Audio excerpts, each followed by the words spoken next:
Hello student, સંસ્કૃતમાં મેં તમને થોડો ઘણો પેપર સ્ટાઇલ તો કહી દીધી હતી કે કઈ રીતે સેમેસ્ટર 1માં આવશે. હવે તમારો જે ગ્રામરના ટૉપિક છે મેં તમને પહેલાં જ કીધું હતું કે તમારી ટેક્સ્ટ બુકમાં જે એક્સરસાઇઝમાં આપેલી હોય છે એ ટાઈપનું ગ્રામર તો કંઈ આવતું નથી. મેં ઘણું બધું કરાવેલું હતું ઓલી વખતે, પણ ક્યારેય પેપરમાં એવું આવતું નથી. હવે તેમ છતાં પણ જે તમારી ઇન્ડેક્સમાં આપેલું છે ને એ ગ્રામર તો મારે કરાવવું જ પડશે. એટલે હાફ અત્યારે કરીશું. એટલે કે અત્યારે કારક, વિભક્તિ, ક્રિયાપદાની, સમાસ અને કૃદંત, બરાબર, આટલું ગ્રામર હું તમને કરાવીશ. બાકી સંધિ તમને પહેલેથી કહું છું કે જે સંધિ તમારા ચેપ્ટરમાં આપેલી છે એ જ હું પૂછીશ, એટલે એ જ વાંચવાની, એમાં કોઈ ફેરફાર નહીં કરું, બરાબર. અને કૃદંત હું તમને શીખવાડીશ, પણ કૃદંતના 2 જ પ્રકાર તમારા ચેપ્ટરમાં મીન્સ તમારા સિલેબસમાં આપેલા છે, તો આપણે એ 2 જ કરીશું પ્રકાર. પણ તેમ છતાં હું તમને કહું છું કે એક્ઝામ્પલ તમારા ચેપ્ટરમાં જે આપેલા છે એ એક્ઝામ્પલમાંથી જ હું લઈશ.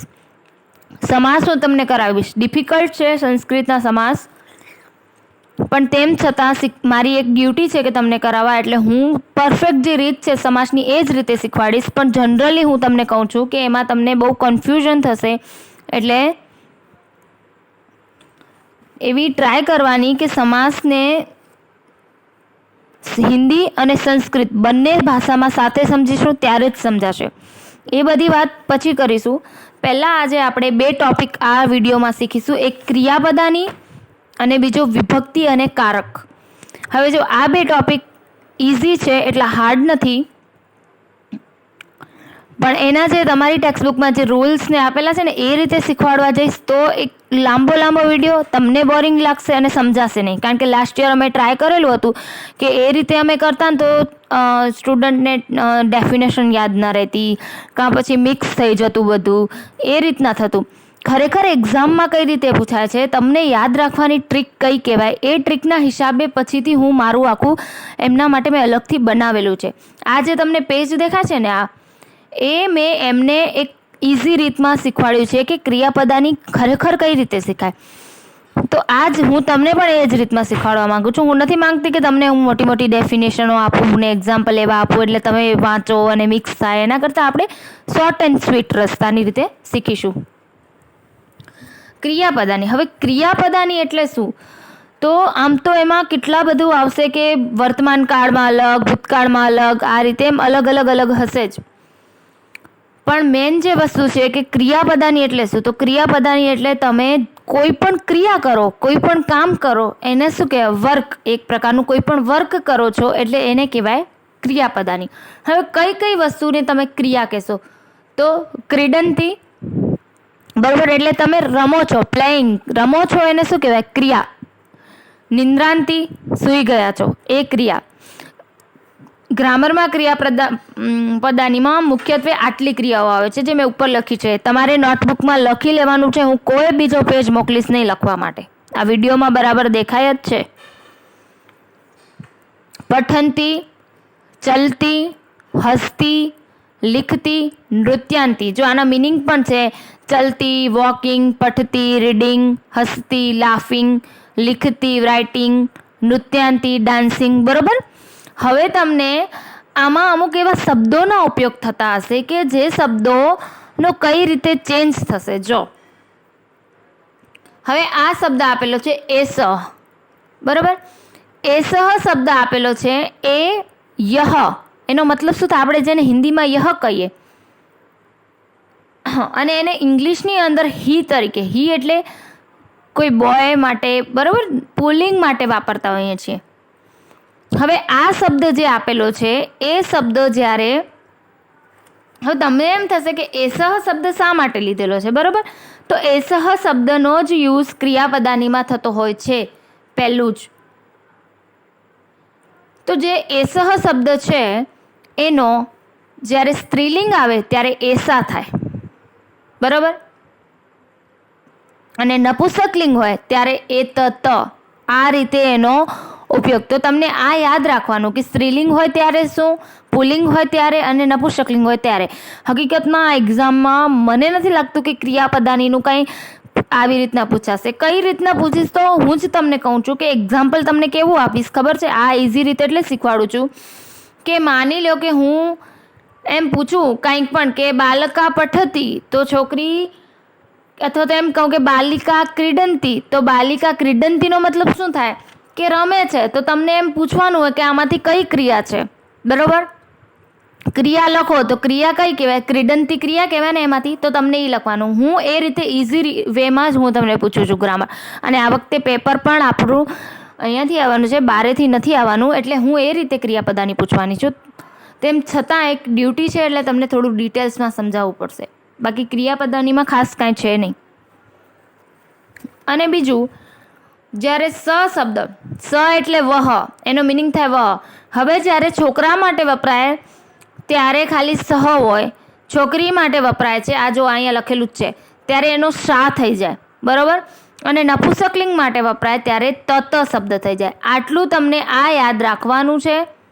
એસ, એસા, એતત, સ, સા અને તત, કે આ વસ્તુ તમને ક્યારે કઈ રીતે ઉપયોગ થાય છે, એનો કઈ રીતે ચેન્જ થાય છે, આનામાં મેં જે લખ્યું છે ને એ રીતે ગોખી નાખવાનું, બરાબર. હવે તમને માની લો વાક્ય પૂછાય છે કે બાલકા પઠંતી.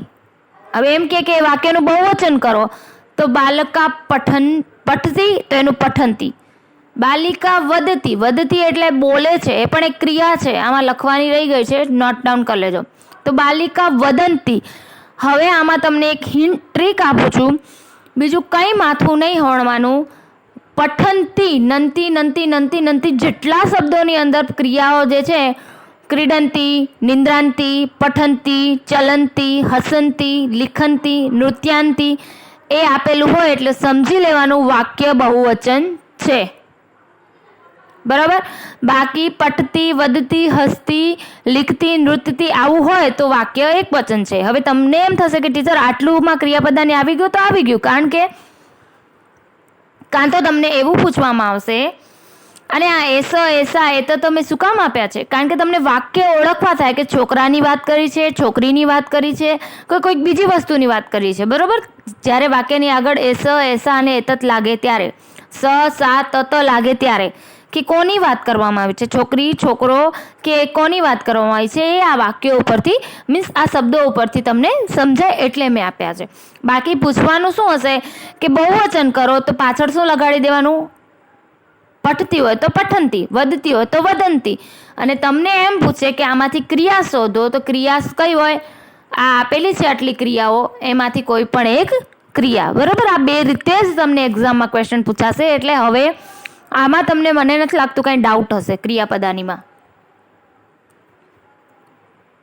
ઓકે, છતાં પણ તમને ના ખબર પડે તો પૂછી શકો છો. બાકી આ બે રીતે જ હું ક્વેશ્ચન પૂછું છું કે કદાચ બહુવચન કરશો અને બારેથી પેપર આવે તો પણ એવી જ રીતે કે બહુવચન કરવાનું હશે તો તમને અંતિ પાછળ લાગે છે ત્યારે બહુવચન હોય છે. આટલા શબ્દો ઉપરથી તમે ઓળખી શકો કે છોકરો છે, છોકરી છે, કે કોઈ નપુંસકલિંગ વસ્તુ માટે હી સી ઇટનો મિનિંગ, બરાબર. અને ક્રિયાઓ પૂછવામાં આવે કે ક્રિયા ઓળખો, તો આ જે ક્રિયા આપેલી છે એ. હવે આપણે ગ્રામરનું આ એક ટોપિક ક્રિયાપદાની અહીંયા પૂરું કરીએ છીએ, બરાબર. સમજી અને તમારી નોટબુકમાં લખી લેવાનું છે. એ સિવાય હવે તમને ગ્રામરનો સમાસ હું તમને પછી અલગથી જ, એનો વિડીયો તો થોડો લાંબો થશે એટલે એ અલગથી કરાવીશ. પણ તમે એમ થશે કે ક્રિયાપદાની તમારી ટેક્સ્ટબુકમાં આપેલી છે, તો ટેક્સ્ટબુકમાં તો લાંબુ એટલું લીધું છે ને કે એક વચન હોય તો જો તમારે ટેક્સ્ટબુકની અંદર પેજ નંબર, એક મિનિટ, આ છે ને પેજ નંબર, હા, જો એક વચનમાં નૃત્યામી હોય તો નૃત્યાવ થાય, અને બહુવચન હોય તો નૃત્યામ, લભ તો લભાવય, લભામય. આ બધું બહુ લાંબુ છે, આપણને નથી કરવાનું કંઈ, કારણ કે આમાં તો તમે આની કોઈ મેથડ નથી. આમાં એ જ આપેલું છે કે જ્યારે તમે શબ્દનો ઉપયોગ કરો છો, એક મિનિટ,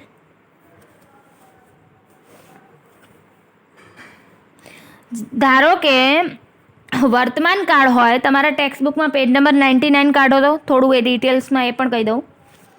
પેજ નંબર 99 એમાં જોવો વર્તમાન કાળ હોય ત્યારે પઠ શબ્દ યુઝ થાય છે. જો તમે દેખાય છે પઠામી, આ છે જો પઠામી. હવે એનો દ્વિવચન થાય ત્યારે પઠાવ થાય છે, બહુવચન થાય ત્યારે પઠ્ઠામ. હવે આમાં તમને ખબર પડશે કે શું શબ્દ લાગે છે. તો હવે આમાં કોઈ રૂલ્સ નથી. જો વર્તમાન કાળ અને એના માટે કોઈ રૂલ્સ નથી. તમને ખાલી પઠ શબ્દ યાદ રાખવાનો કે પઠવાળો હોય તો પછી વર્તમાન કાળ હોય, નીચે લભ શબ્દ છે તો લભવાળું હોય તો બી વર્તમાન કાળમાં આવે છે. નૃત્ય શબ્દ પણ વર્તમાન કાળમાં આવે છે. તો આ બધા અલગ અલગ આટલા બધા રૂપને આ તમે યાદ રાખવા જશો તો તમારું મિક્સ જ થવાનું છે બધું. એટલા માટે મેં તમને એવું હશે કે તમારી ટેક્સ્ટબુકમાંથી નથી કરાવીને ડાયરેક્ટલી કેમ લીધું છે. તો તમને જો એક્ઝામ્પલ હું અહીંયા જ બતાવું છું. તમને આટલા શબ્દો તમને યાદ રાખવાના. પહેલું એક વચનના બધા શબ્દો, પછી દ્વિવચન કેમ થાય છે એનું કોઈ રૂલ્સ નથી ક્રિયાપદાનીમાં. એ સંસ્કૃતનું થોડું વધારે નોલેજ હોય ત્યારે જ તમે એ કરી શકો. બધામાં ચેન્જ થાય છે. જો પઠાઓ, પઠથ, પઠથ, લભાવહે, લભેથે, લભેથે, આ બધું જ ચેન્જ થાય છે. એના કરતાં શોર્ટ એન્ડ સ્વીટ રસ્તો આપણો આ. બસ આ યાદ રાખવાનું આટલું. એના અકોર્ડિંગ જ હું તમને એક્ઝામમાં પૂછીશ. બાકી આપણને કાંઈ સંસ્કૃતમાં પીએચડી તો કરવી નથી કે વધારે ડીપમાં જઈએ. બરાબર ને? હવે આમાં તમને કાંઈક ડાઉટ હોય તો પૂછી શકો છો.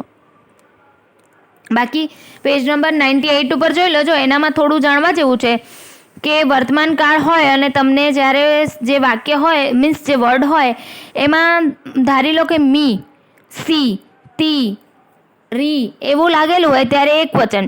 બરાબર? પછી સિંગલ વર્ડ હોય જાણે વ, થ, તહ, જહ, તહ એવા કંઈક આપેલા હોય તો એ ડ્યુઅલમાં આવે છે. અને જ્યારે બહુવચન આપણે જ્યારે કહેતા હોય તો મહ, થ ને અથવા તો અંતિવાળું હોય ત્યારે તો જો પાછું અહીંયા મિક્સ થયું છે ને, એટલે આમાં તમારે ગોથા જ થશે. છતાં પણ 98 પેજ નંબર ઉપર બે શું આપેલા છે, આ ટેબલ આપેલા છે એ જોઈ લેજો થોડા. બાકી મેન તો આ જે ટ્રીક મેં તમને અહીંયા કરાવી એ યાદ રાખજો. હવે એમાં તમને કંઈ કન્ફ્યુઝન લાગે તો મને પૂછજો, બાકી ટેક્સ્ટબુક અકોર્ડિંગ નહીં. કારણ કે હું તમને એક્ઝામમાં કઈ રીતે પૂછવાની છું અને હકીકતમાં આની ટ્રીક શું છે ક્રિયાપદાની એ મેં કરાવી દીધી છે. હવે આપણે ગ્રામરનો ટોપિક બીજો તમારા ટેક્સ્ટબુકમાં આપેલો છે કારક અને વિભક્તિ. જો આનામાં શું કહેવાય,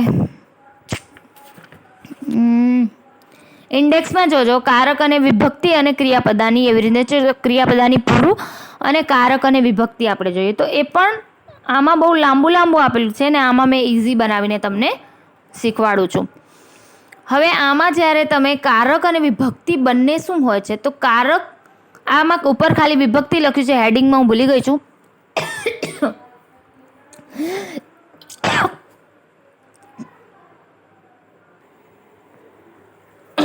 હવે કારક અને વિભક્તિ, તો કારક અને વિભક્તિ જે છે, હવે વિભક્તિ એટલે શું? વિભક્તિ એટલે 8 જ છે. પ્રથમ વિભક્તિ, દ્વિતીય વિભક્તિ, તૃતીય વિભક્તિ, ચતુર્થી, પંચમી, ષષ્ઠી, સપ્તમી ને અષ્ટમી એ વિભક્તિના નામ છે. આ જે આપેલા છે ને આ પ્રથમ, દ્વિતીય, તૃતીય, ચતુર્થી, પંચમી એ વિભક્તિ છે. અને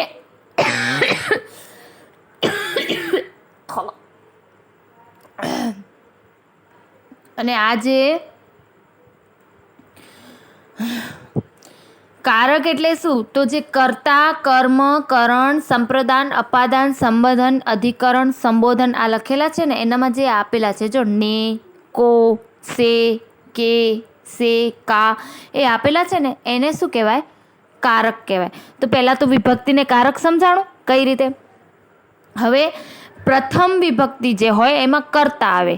કર્તા એટલે કે તમે જે પોતે હોય, જે કામ કરે છે એ. બરાબર? રામ ગચ્છતિ. હવે આ એક્ઝામ્પલ આપ્યું છે મેં, સંસ્કૃતના જ એક્ઝામ્પલ લીધા છે કારણ કે તમને વધારે સમજાય એટલા માટે. હું તમને છેલ્લે કહી દઈશ કે એક્ઝામમાં કઈ રીતે પૂછાશે. બરાબર?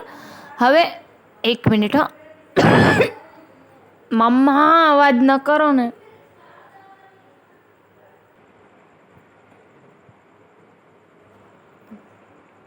હા, હવે એમાં સંસ્કૃતના જ એક્ઝામ્પલ લીધા છે એટલે તમને વધારે ખ્યાલ આવે કે રામ ગચ્છન્તિ. હવે રામ ગચ્છન્તિ એટલે રામ જાય છે. હવે જે પણ ક્રિયા હવે તમને કદાચ એક્ઝામમાં હું એમ પૂછું, બરાબર, કે રામ ગચ્છન્તિ અને એમ કહું કે વિભક્તિ કઈ છે, તો તમને વિભક્તિ ઓળખવા માટે કહેવું પડે ને કઈ વિભક્તિ છે, તો તમે શેના ઉપરથી ઓળખશો? તો એના માટે જ મેં તમને આ લખાવ્યું છે કે પ્રથમ વિભક્તિની અંદર હંમેશા શું આવે? કર્તા આવે. જે વ્યક્તિ પોતે કામ કરે છે, પોતાના મેળે કરે છે, એને શું કહેવાય? પ્રથમ વિભક્તિ. હવે એ આપણે કઈ રીતે સમજવાનું કદાચ એક્ઝામમાં હોય તો રામ ગચ્છન્તિ, પછી એ રીતે કોઈનું પણ નામ આપેલું હોય કે એ જાય છે, એ આવે છે, કોઈ પણ વ્યક્તિનું હોય કે સીતા પઠંતી, તો સીતા પોતે વાંચે છે, બરાબર, બીજા પાસે નથી વંચાવતી, તો એ શું થઈ ગયું? એ પોતે કરે છે એ કરતા, તો એ વ્યક્તિ પોતે એ કામ કરે છે એટલા માટે એ કઈ છે? પ્રથમ વિભક્તિ. હવે એક્ઝામમાં કદાચ હું તમને કઈ રીતે પૂછીશ એ સાથે સાથે કહું છું કે હું તમને કોઈ પણ એક્ઝામ્પલ આપીને કહીશ કે આમાંથી કઈ વિભક્તિ છે, તો હવે એના ઉપરથી તમને કહેવાનું કે પ્રથમ છે, દ્વિતીય છે, તૃતીય, આજે જે આપણે શીખશું એ ઉપરથી. એ સિવાય અને ખાસ યાદ રાખીને કહું છું, મેં આ જે એક્ઝામ્પલ આમાં લખ્યા છે ને એ લખી લેજો. બની શકશે તો હું એમાંથી પણ લઈશ એક્ઝામ્પલ, બહારના એ લઉં ને આ લઉં મિક્સમાં. તો જે વસ્તુ કે રામ ગચ્છન્તિ, તો હવે જે રામ મીરા પઠંતી કે સીતા પઠંતી કે હસતી, જે વ્યક્તિ પોતે કરે છે એ પ્રથમ વિભક્તિ અને કર્તા કહેવાય, બરાબર. એ વાત થઈ વિભક્તિની. હવે તમને એમ પૂછું કે કારક કયો છે આમાં, તો કારક શું હોય કે જે વસ્તુ થઈ રહી છે એ શું આવે છે? કારક છે. હવે ગચ્છન્તિ એ શું છે? આમાં કારક છે. સમજાણું? એ રીતે. હવે દ્વિતીય વિભક્તિ. દ્વિતીય એટલે કર્મ, જેને આપણે હિન્દીમાં કો કહેતા હોય એને ઇંગ્લિશમાં ટુ, બરાબર છે. આ એ છે કર્મ જેને હિન્દીમાં આપણે કો કહેતા હોય. હવે આમાં જે એક આપેલું છે એક્ઝામ્પલ કે બાલકા વિદ્યાલય ગચ્છન્તિ, બાલકા વિદ્યાલય ગચ્છન્તિ, તો આમાં જે છોકરી છે એનું પહેલાં તમને, હવે આમાં પ્રથમ અને દ્વિતીયમાં તમે કન્ફ્યુઝ ના થાઓ, બંને મિક્સ ના થાય એટલા માટે તમને કોઈ પણ સેન્ટેન્સ આપેલો હશે ને સંસ્કૃતમાં એનો તમને થોડું હિન્દી કરવું પડશે અને પછી વિભક્તિ વિચારવાની. માની લો એટલા માટે જ મેં તમને આ વર્ડ્સ લખાવ્યા છે કે ને, કો, સે, નહીં તો એ સંસ્કૃતમાં નથી આવતા, પણ તમારે ઇઝી રહે એટલા માટે તમને સમજાય એટલે મેં તમને લખી દીધા છે. નહીં તો સંસ્કૃતમાં તો ખાલી એના એક્ઝામ્પલ જ છે. તો હિન્દીમાં કો કહેવાય છે, દ્વિતીય વિભક્તિમાં કો આવે એટલે આપણને સમજાવવાનું કે દ્વિતીય વિભક્તિ છે. તો કઈ રીતે? સંસ્કૃતમાં આપેલું હોય કે બાલકા વિદ્યાલય ગચ્છન્તિ, તો આપણે ક્વેશ્ચન કરવાનો મનમાં કે બાલકા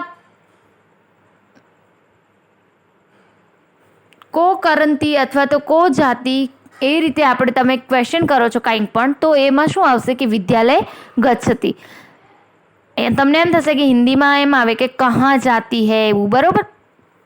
પણ કોઈ પણ વસ્તુ, કોઈ પણ, આ કદાચ અહીંયા સેન્ટેન્સ મિસ્ટેક હશે, પણ તમે એને સેન્ટેન્સમાં તમને થોડું એવું લાગે કે કોથી પૂછાશે સેન્ટેન્સ, તો એ શું હશે? દ્વિતીય વિભક્તિ.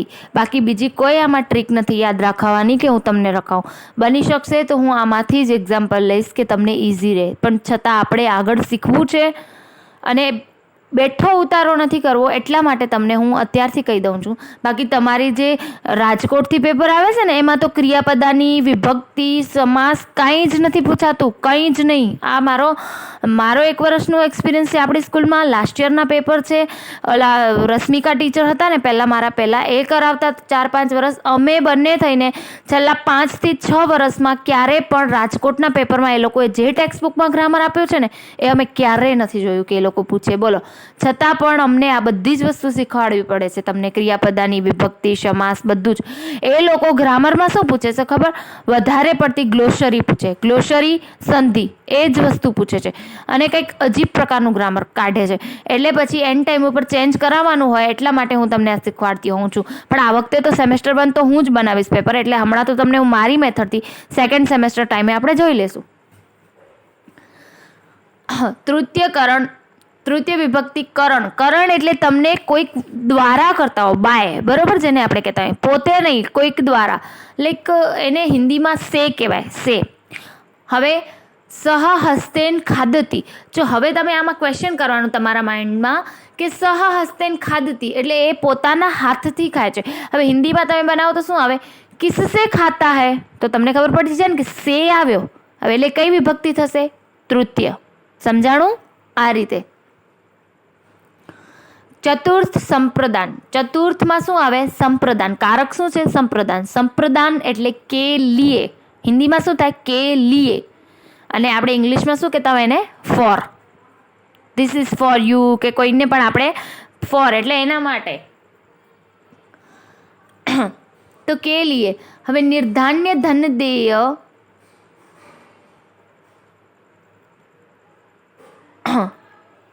નિર્ધાન્ય ધન દે એટલે નિર્ધાન્ય ધનમ દેહ. જે લોકો આ સેન્ટેન્સ અધૂરું છે કે શું છે? નિર્ધાન્ય ધન, હા, એટલે એને શું કહેવાય કે નિર્ધન જેની પાસે ધન નથી એને દે છે, એના માટે. હવે આપણે હિન્દીમાં બનાવવું હોય તો આપણે શું કહીએ કે કિસકે લીએ ધન દેતા હૈ, તો કિસકે લીએ એ વર્ડ જ્યારે યુઝ થાય ત્યારે કઈ વિભક્તિ આવે? ચતુર્થી. બરોબર બેટા, તમને બધાને કહું છું કે તમને થોડું સંસ્કૃતનું ગુજરાતી કરતાં ફાવશે ને તો જ તમે આ બધું ઇઝીલી કરી શકશો. બાકી હું તમને હિન્દી કેટલા વર્ડ્સ આપું? તમને આ એક આપી દઉં છું કે લીએ હોય તો ચતુર્થી વિભક્તિ. બરોબર. પછી હવે સંસ્કૃતમાં વિભક્તિ એ જ રીતે ઓળખાય, આ મેન કારક શબ્દથી. પણ સંસ્કૃત શબ્દ તમને યાદ નહીં રહે એટલે હિન્દી શબ્દ આપીએ કે લીએ. બાકી સંસ્કૃત તો સંપ્રદાન લખેલું છે. સંપ્રદાનમાં તમે કંઈ સમજશો? નહીં સમજાય ને. કરણ, સંપ્રદાન, કર્મ એ બધું નહીં સમજાય તમને, એટલે તમને આ ઇઝી વર્ડ આપ્યા છે. તો હવે એના ઉપરથી તમને પહેલાં થોડું સંસ્કૃતનું ગુજરાતી માઇન્ડમાં કરવાનું, એના ઉપરથી સમજાય જાય ઠીક. નહીં તો એનો હિન્દીમાં તમને ક્વેશ્ચન કરવાનો કે હિન્દી બનાવવાનું, એનામાં વચ્ચે હિન્દી શબ્દ હોય એના પરથી આ વિભક્તિ ઓળખવાની. બરાબર, એ રીતે ટ્રાય કરવાની. બાકી ઇઝીમાં ઇઝી રીત છે. તમારી ડાયજેસ્ટ, તમારી ટેક્સ્ટબુક તમને યુટ્યુબ ક્યાંયથી નહીં મળે, કારણ કે એ બધું જ મિક્સ કરીને આ એક મેથડ બનાવી છે મેં. લાસ્ટ યર સ્ટુડન્ટ માટે જ બધી આવી બધા જ ગ્રામર મેં આ રીતે બનાવેલા હતા. એક મિનિટ, હજી તમને વધારે ડીપમાં સમજાય એક્ઝામ્પલ જોઈ લઉં.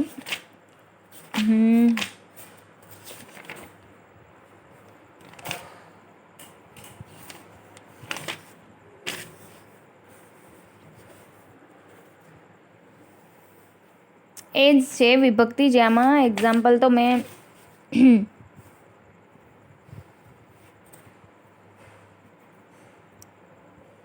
આનામાં સે અને કે દ્વારા. બરાબર, આમાં અમુક એક્ઝામ્પલ નહીં આપેલા હોય તો હું થોડું મોઢેથી બોલીશ, એ તમે થોડું યાદ રાખજો અને લખી લેજો.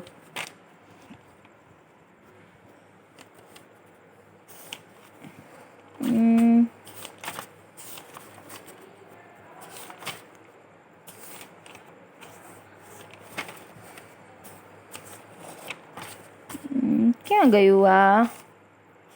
હા, ચલો આગળ જોઈએ. આમાં તમને સમજાતું હોય તો મને કંઈ વાંધો નથી, ના સમજાય તો પૂછી લેજો. હવે ચતુર્થી વિભક્તિ આપણે જોઈ લીધી. હવે પંચમી. પંચમી એટલે અપાદાન. કારક શું છે એનું? અપાદાન. સે. હવે આમાં સે આપેલો હોય. સે એટલે ફ્રોમ. વૃક્ષાંત પત્રાણી પતંતી. વૃક્ષાંત પત્રાણી પતંતી. હવે એનું ગુજરાતી થાય કે વૃક્ષ ઉપરથી જે પાંદડા છે એ પડે છે. હવે સેથી આપણે એને હિન્દી બનાવશું તો આપણને ખબર પડશે. કહાં સે પત્તા ગિરતા હૈ. હવે સે શબ્દ આવ્યો. કહાં સે પત્તા ગિરતા હૈ, તો સે શબ્દ આવ્યો એટલે કઈ વિભક્તિ હોય? પંચમી. ક્વેશ્ચન કરશો તમે તમારા માઇન્ડમાં ત્યારે જ તમને આન્સર મળશે. વિભક્તિમાં એવું છે. ષષ્ઠી વિભક્તિ, કે ષષ્ઠીમાં શું હોય છે? સંબંધક. સંબંધક છે એમાં કા, કે, કી, રા, રે, રી એ બધું આપેલું હોય. પણ તમને આમાં એક ઇઝી ટ્રીક કહી દઉં કે સંબંધક વિભક્તિમાં કોઈ પણ વ્યક્તિનો બીજી કોઈક વ્યક્તિ સાથે સંબંધ હોય ત્યારે એ ષષ્ઠી સંબંધક વિભક્તિ કહેવાય. હવે તમે એક્ઝામમાં લખો ત્યારે ખાલી એમ નહીં લખી નાખવાનું ષષ્ઠી વિભક્તિ. ષષ્ઠી ને પછી સંબંધક, પંચમી અપાદાન, ચતુર્થી સંપ્રદાન, એ રીતે આખું લખવાનું, વિભક્તિ અને કારક બંને. તો રામ દશરથસ્ય પુત્ર આસિત, એટલે રામ દશરથના પુત્ર છે. તો હવે આમાં તમને ખબર જ પડી જશે પિતા પુત્રનો સંબંધ છે. કોઈ પણ સંબંધ આપેલો હોય તો એ છઠ્ઠી વિભક્તિ અને સંબંધક વિભક્તિ. સપ્તમી એટલે અધિકરણ. મે, પે અને પર આ શબ્દ ઇન ઓન જેને આપણે કહેતા. યસ્ય ગૃહે માતા નાસ્તિ એનો ગુજરાતી થાય કે એના ઘરે માતા નથી, મીન્સ નથી, ઘરે નહોતા એમ. તો આપણે હિન્દીમાં શું કહીએ? ઉસકે ઘર પે માતા નહીં હૈ. બરાબર. તો ઉસકે ઘર પે, હવે પે શબ્દ આવે એટલે આપણે કહી શકીએ સપ્તમી વિભક્તિ. લાસ્ટ અષ્ટમી સંબોધન. સંબોધન પણ ઇઝી છે. હે અને અરે આ બે જ શબ્દ યુઝ થાય. એટલે કોઈ પણ સંસ્કૃત શબ્દ આપેલો હશે ને એમાં હે રાજન અહમ નિર્દોષ કે હે રાજા હું તો નિર્દોષ છું એનું ગુજરાતી એમ થાય. એટલે હે અથવા તો અરે એવો શબ્દનો યુઝ થયો હોય ને એ કઈ વિભક્તિ કહેવાય? અષ્ટમી સંબોધન વિભક્તિ. આમ ખરી રીતે વિભક્તિનો અર્થ આપણે હિન્દીમાં તમને હું डेफिनेशन આપું ને તો શું હોય कि कर्म और जो करता है ना उसके बीच में अंतर बताने वाला कारक. मीन्स कर्म जो काम करता है वो करता और जो कर्म जिसके लिए करते हैं उन दोनों के बीच डिफरेंट, उन दोनों के बीच अंतर क्या है उसको हम क्या कहते हैं? कारक विभक्ति कहते हैं. ठीक है. जैसे राम विद्यालय को जाता है तो को जो है वो क्या है? उसमें कारक है. राम विद्यालयम गच्छन्ति એ વર્ડ્સ આપણે લીધો ને ઉપર. જો અહીંયા ખાલી રામ ગચ્છન્તિ છે પણ વિદ્યાલયમ ગચ્છન્તિ ક્યાં જાય છે? વિદ્યાલય. એ સિવાય વિભક્તિમાં બસ આ સિવાય તો કંઈ છે નહીં. રામ પઠંતી તો એ પણ આપણે કહી શકીએ કે પ્રથમ વિભક્તિ છે, કારણ કે રામ પઠંતી તો રામ શું કરે છે? પોતે જ વાંચે છે. બરાબર છે. તો એ પ્રથમ વિભક્તિ છે. વહ પુસ્તક પઢતા હૈ તો હવે આમાં આપણે કઈ વિભક્તિ હશે? જો આ મેં તમારા આમાં લખ્યા નથી કારણ કે હું તમે તમારા માઇન્ડમાં વિચારો, થોડું તમને આઈડિયા આવે એટલે મેં બીજા એક્ઝામ્પલ પણ રાખ્યા છે કે વહ પુસ્તક પઢતા હૈ. આવું તમને હિન્દીમાં આપેલું હશે, મીન્સ હિન્દીમાં બનાવવાનું. હવે હિન્દી બનાવો ક્વેશ્ચન તમારા માઇન્ડમાં તો શું થશે? વહ પુસ્તક કો પઢતા હૈ. હવે કો શબ્દ આવ્યું છે તો કો છે એટલે શું હશે? દ્વિતીયા. કદાચ તમને એમ પૂછે કે વહ પુસ્તકમ પઠામી, એવું સંસ્કૃતમાં એવો શબ્દ હોય. બરાબર. હવે હિન્દી બનાવો હોય તો તમે શું બનાવો? વહ પુસ્તક કો પઢતા હૈ. તૃતીય વિભક્તિમાં